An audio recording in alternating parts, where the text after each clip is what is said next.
Hey, what's going on, everybody? Welcome to another episode of the Path to Profit podcast. As we do every single week, breaking down everything that went on in the market to get you ready to trade for next week. So, without further ado, it's time for the Rapid Review.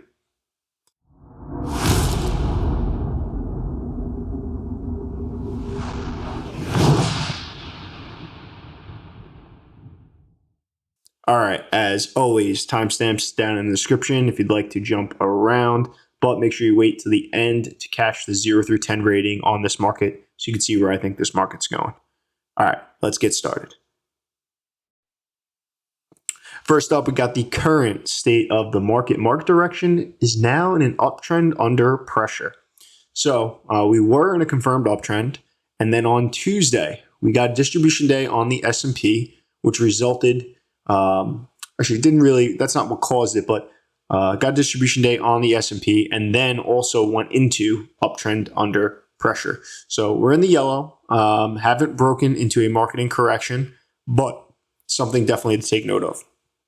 Days in the trend, so we're 23 days in the uptrend. I still consider uptrend under pressure part of an uptrend, so we won't change that until we go, if we do, into correction, but 23 days. So taking a look at the distribution day tracker, you can see there's the distribution day that we gained on Tuesday, the 25th. Other than that, still not really primed up to lose any distribution days in this coming week, unless we do have a really, really strong price movement on the NASDAQ and or the S&P. That could result in actually losing the distribution day we gained on Tuesday on the S&P, and could also result in losing the distribution day that we gained on the NASDAQ on the 12th of April. Would have to be a pretty significant move, but needless to say, it is possible. So we'll keep an eye out for that during the week. Looking at the moving averages, the big change last week, we broke below the 10-day simple moving average on the NASDAQ and the Dow. This week, we rebounded and got back above those levels. So we're back to green on every single moving average on all indexes. So positive sign to see there.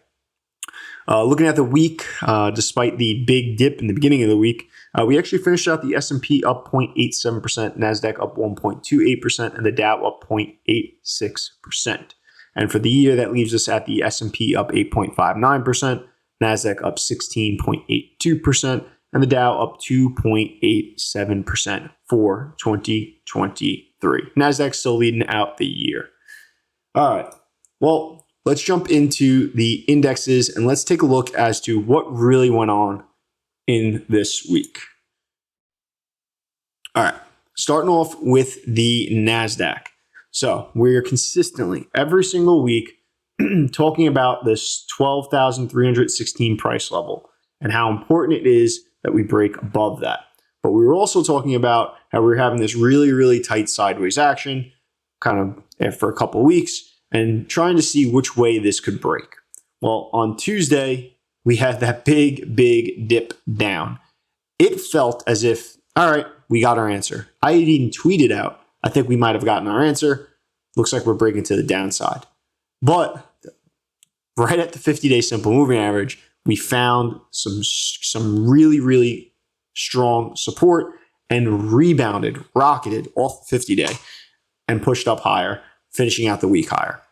Very, very interesting to see that happen. I thought seeing that break was kind of like, all right, this might be the break on the downturn.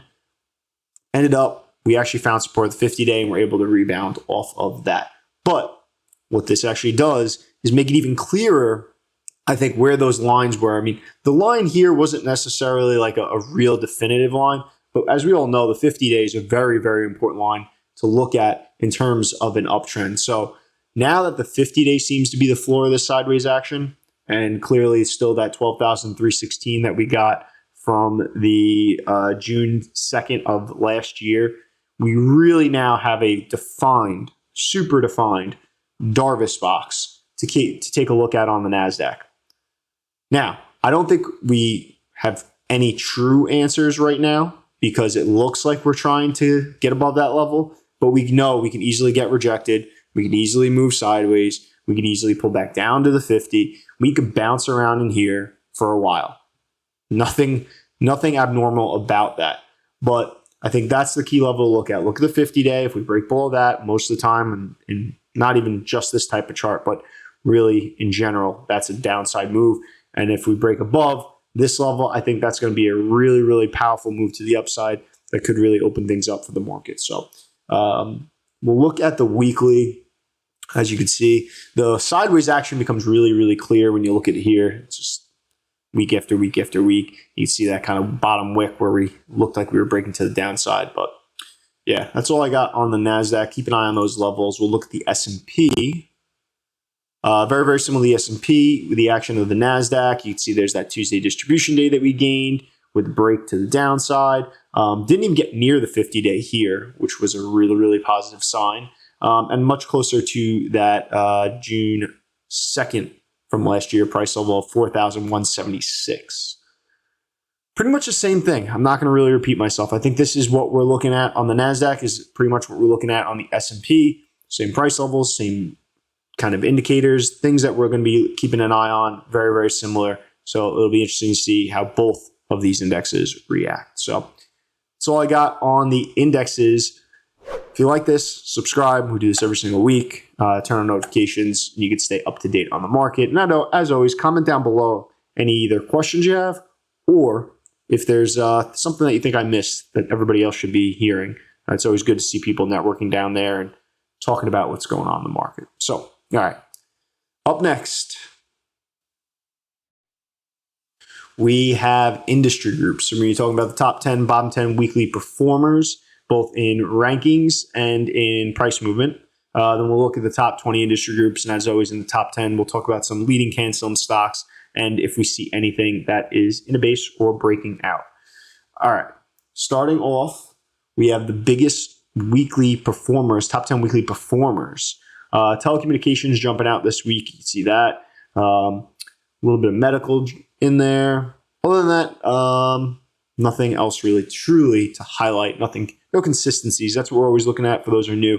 We're looking at for the consistency, seeing week after week after week, the real strong performers, letting us know where maybe that leadership's coming from.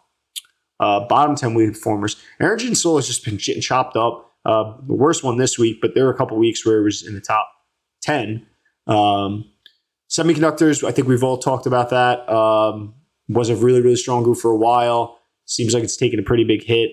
Other than that, nothing else I really want to add here. Biggest weekly rank jumps. Retail restaurants reading out the week. Computers. This is another week we're starting to see some of those NASDAQ type companies, computer type companies making its way in the biggest weekly rank jumps. So possibly moving up in the rankings. Oil and gas making another move. That's really all we got. And biggest weekly rank falls. Retail getting hit. Nothing really much to highlight here. All right, so we'll take a look at the top 20 through 11. Here, let me just take some of my coffee. Yeah, definitely a lot of rotation going on. You can see we got 56 to 19 steel specialty alloys.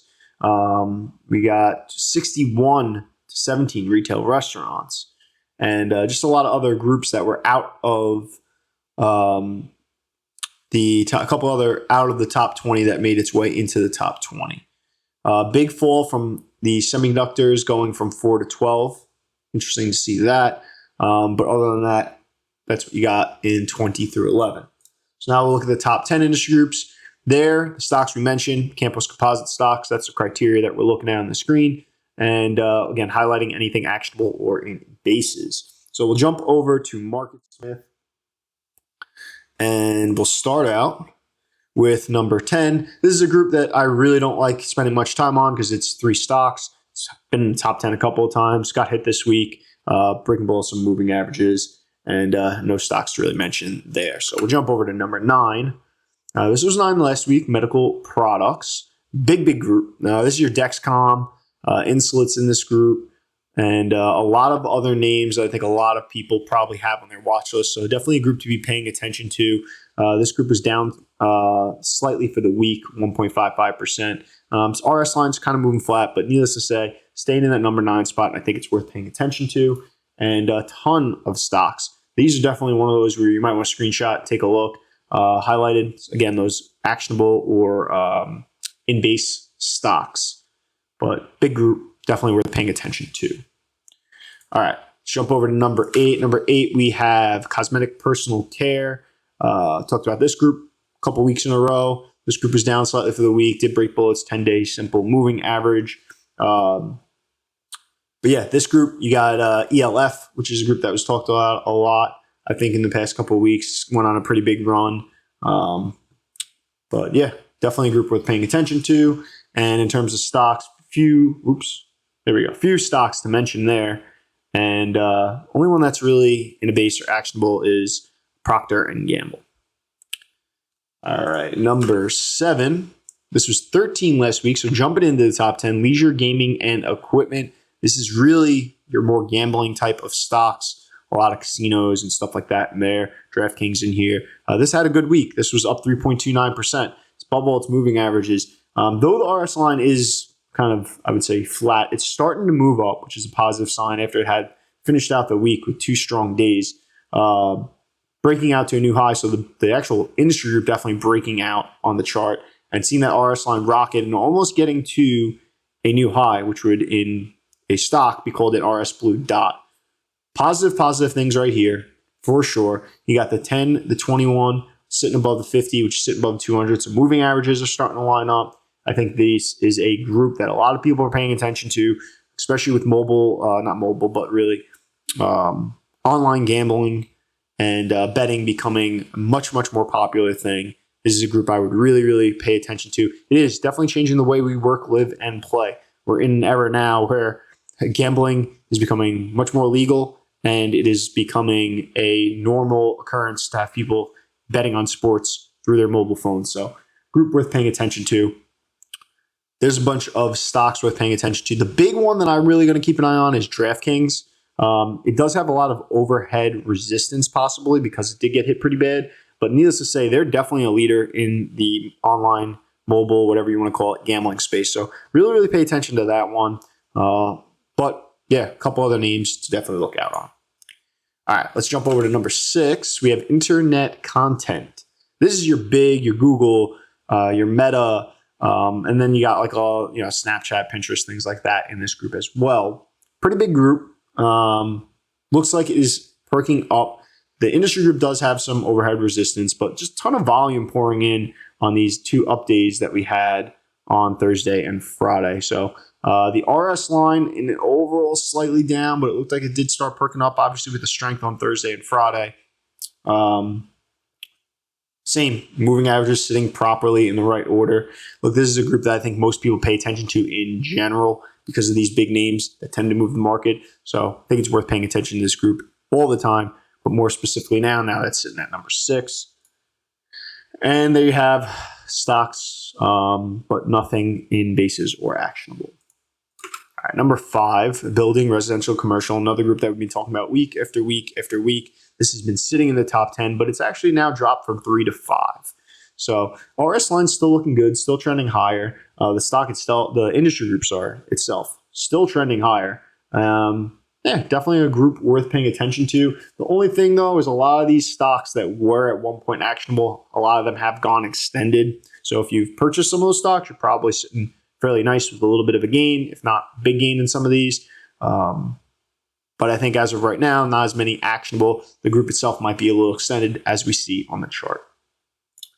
All right, number 4, jump over to number 4, was 8 last week, 4 this week.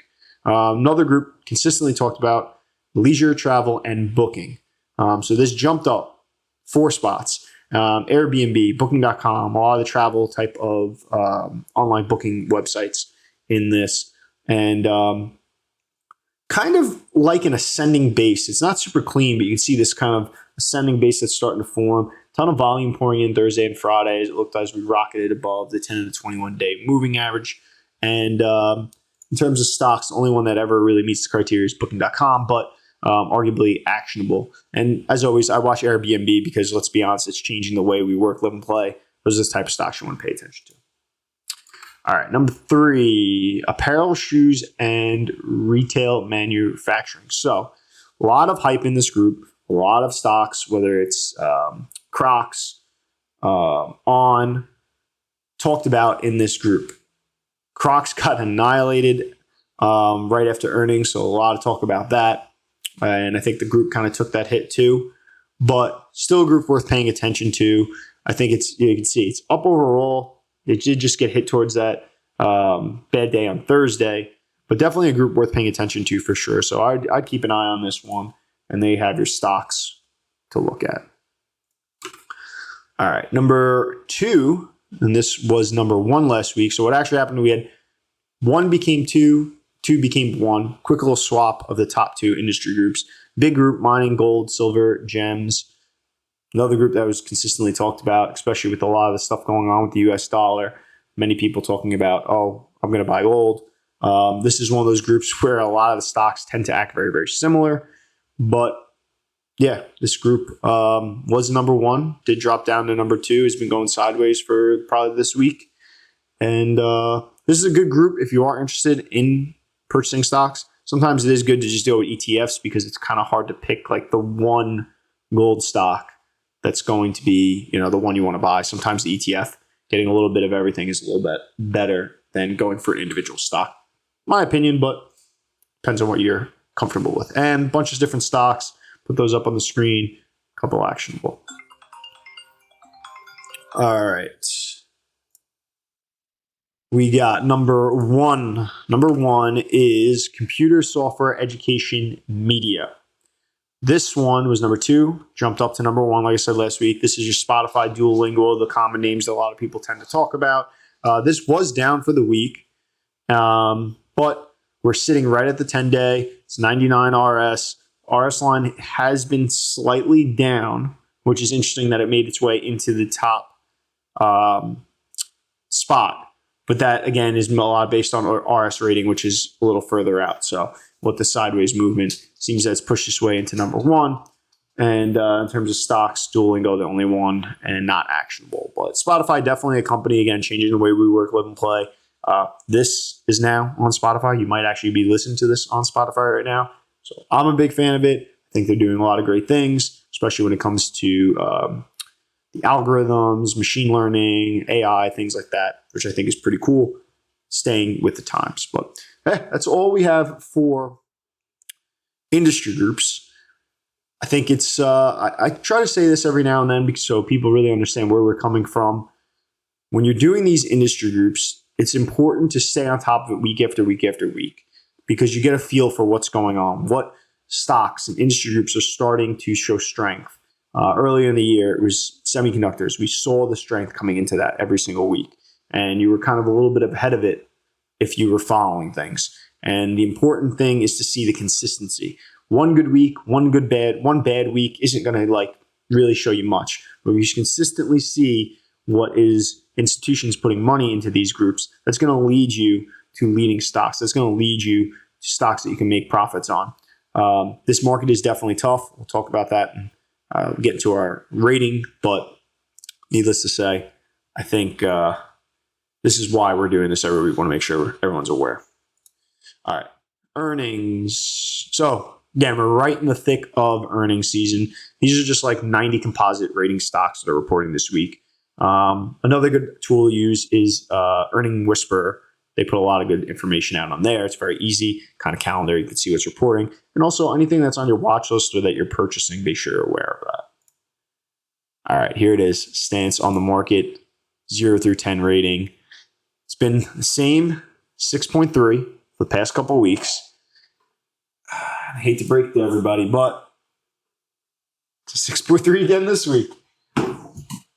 Reason why? We just still don't have answers. Look, I think there's opportunity in the market if you're looking to make some quick trades. It's definitely, and hard penny market.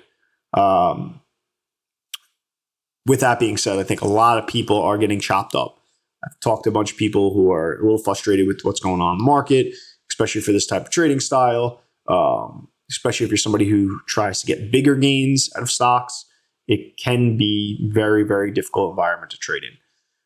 With that being said, though, look, it's just one of those things where we don't have full answers now.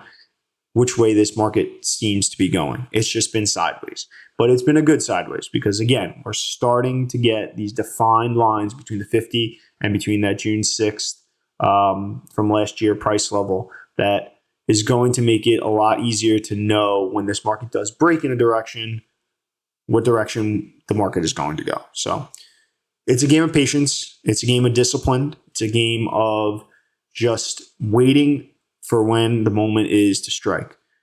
Sideways markets, though, as great as they are for understanding like maybe which way things are going to go eventually, during this time, it can be very easy to get chopped up, death by 1,000 cuts, even if you're cutting your losses. So I urge a lot of people to just be very, very, very patient when it comes to making decisions. Be very, very patient. Don't jump into the market. Don't disregard this market at all if things do start to perk up. It's just unfortunately the type of market we're in and part of the game. This is what happens, especially for new traders. You might know if you start trading 2020, there's this huge up run. It's not always like that. Sometimes there's these periods of time where you just got to sit back a little bit. So that's all I got for this week. Appreciate you joining us. As always, subscribe. Turn on notifications. Like I said, we do this every week. And if you're watching on YouTube, 2 videos right there. Stuff you might be interested in. Check those out. All right, that's all we got. Stay disciplined.